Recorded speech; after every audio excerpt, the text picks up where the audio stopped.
अमेरिकेवर टीका करणाऱ्यांची संख्या कमी नाहीये। या टीकाकारांकडून मला नेहमी प्रश्न विचारले जातात। प्रदीर्घ युद्ध लढावं लागलं तरी आम्ही तयार आहोत असा इशारा इराणनं अमेरिकेला दिलाय।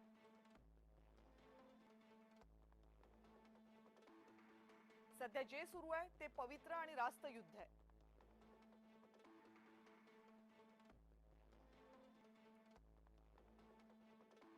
इमाम खोमेनी आणि इमाम खामेनी यांचे वीर सुपुत्र अमेरिकन लष्कराची वाट पाहत आहेत। हजारो अमेरिकन सैनिक आणि अधिकाऱ्यांना बंदी बनवून अमेरिकेची नाचक्की करण्यासाठी आम्ही सज्ज आहोत। इराणचा नवा निर्धार आणि नवी शस्त्रास्त्र जगाला लवकरच दिसतील।